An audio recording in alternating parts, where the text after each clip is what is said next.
air signs, and welcome to your daily focus tarot for Friday.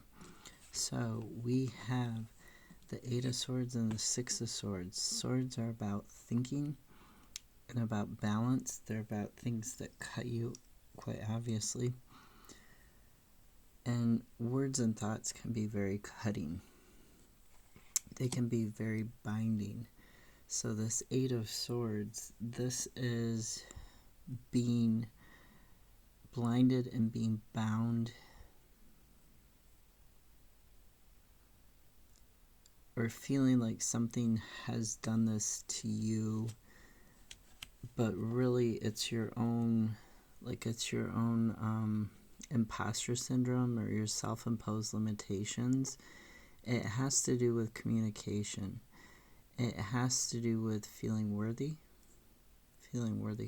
Okay. So you might be struggling with that. Page of Pentacles. This talks about, or Princess of Pentacles, this can talk about being self-reliant. It can talk about being studious in terms of how to get better health, how to get financial opportunities, master skills, that type of thing. To me, it's more like you're really trying to figure out how to get yourself out of this bind, trying to figure out how to get a new start. Because the other two cards, Six of Swords and the Fool.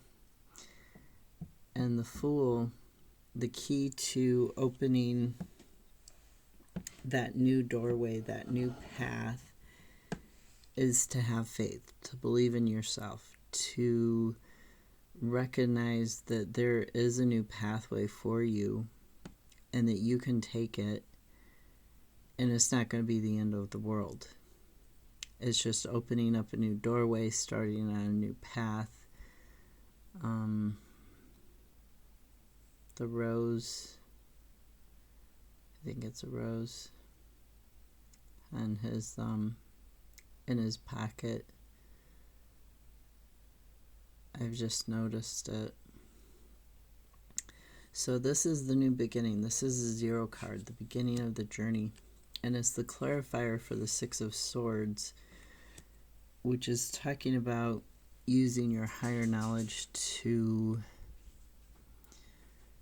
make little changes that actually make a big difference, that lead you on this new path, that lead you away from feeling like you're blinded and bound and surrounded by, people who hate you or negative thinking towards you. The Six of Swords is sailing onto a better life. It's having balance. It's having all three parts of yourself in alignment and making that journey. It can sometimes be a rite of passage, and the Fool also can be saying you passed the test and now you can get through the door and into this new area of life. They can both kind of symbolize that, but the Six of Swords is more about leaving behind this negativity, this feeling of being bound, of not having all the information you need. So at the bottom of the Druid craft, we have Nine of Wands and Rebirth, then the World, and Princess of Wands. Okay, Princess of Wands is inspiration. The World is being able to manifest. You've heard the saying, on top of the world, and that's what the World card in the Druid craft is like. It's having everything in balance so you can manifest. And Rebirth, coming out of the dark, coming away from death. Whatever death symbolized for you, whether it symbolized this negativity, this being bound, this being in troubled waters and moving to a brighter future, to better waters. That's what Rebirth is. It's taking action towards that. It's coming out of the dark into the light and being able to harvest that creativity and growth. The Nine of Wands is talking about perseverance. It's talking about being on the defensive, but being on the defensive in order to protect your growth, to protect your ideas, your creativity. At the bottom of Ethereal Visions, 6 of Cups, 8 of Cups, 9 of Cups, and what's under it? The Star. Okay, that's pretty cool.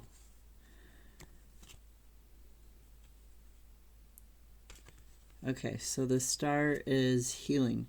It's a wish come true. It's, the dream come true. It's being in the flow of life. But for you, it's more about a healing. 9 of Cups, being satisfied spiritually, mentally. 8 of Cups, finding that path. You see that path. Oh, there, I don't want to fall down. You see that path being illuminated. You don't see where it goes around the corner, but you know it's on solid ground. Because this mountain here, it may be up high, and you can get a better perspective when you're up high than you can when you're down in the valley. But it's definitely a very solid path because it's carved out of the mountain. And 6 of Cups, this is talking about being in the present moment, not wanting for anything, having joy, having peace in your life, being able to just be you, which is a wonderful thing, and not having to worry about anybody judging you, not judging yourself. And the stuff at the bottom of the deck, the 6 of Cups, this 8 of Cups, the 9 of Cups, and the Star, this is about what's in your unconscious. It's about stuff that you don't know. The bottom of the deck is the stuff you don't know. But it's the stuff that, it's the stuff that you're thinking about a lot. It's the stuff that's gonna happen. I pulled an affirmation of the fairy cats for you. And you got spring. I'll read from the book because I'm not too familiar with this deck. As sure as winter always makes way for spring's joys, I will never lose hope even when all seems bleak. Spring is a time for rebirth, a glorious time for frantic activity. Wildfire signs got autumn yesterday, and that was about frantic activity too. 2 different kinds of frantic activity, though. Spring represents a return to order and a reminder that all is right with the world. It tells us that there is always a light at the end of the tunnel and that life is cyclical and eternal.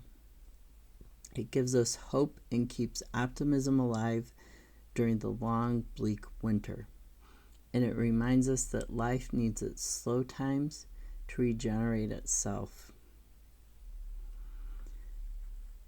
It talks about keeping an optimistic mental state.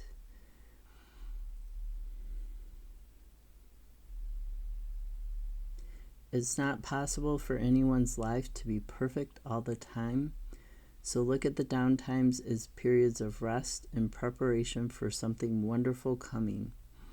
If you are going through a rough patch, don't worry about the future. Nothing stays the same forever, including times of difficulty. Knowing that everything that happens is working for your greater good. Adversity makes us stronger and more resilient, allowing us to bear difficult times with patience and grace. It also makes the good times that much sweeter. Allow yourself to have downtime. And then it mentions bringing spring inside and spring cleaning. How much lighter you'll feel without piles of stuff weighing down the atmosphere in your home. A good clean will freshen it up and make it feel airier and lighter. And there is, I saw 10 when I looked at the phone clock.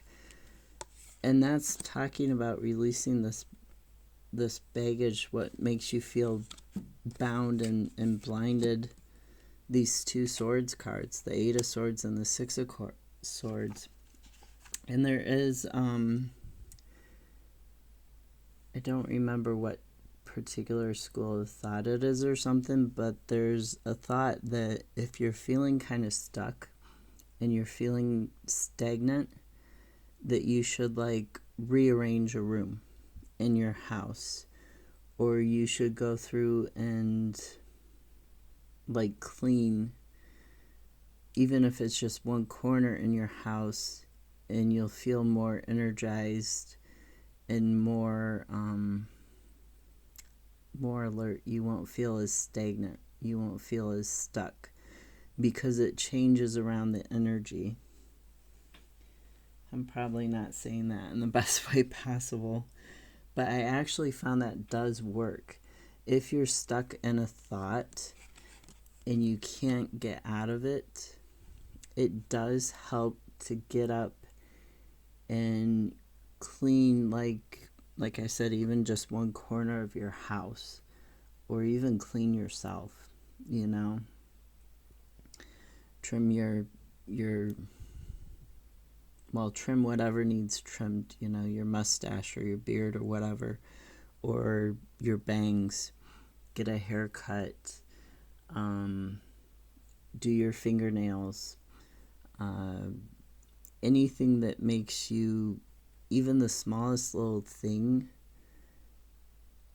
is a movement, and it helps move that energy around. It helps push it, and then the energy gains a momentum.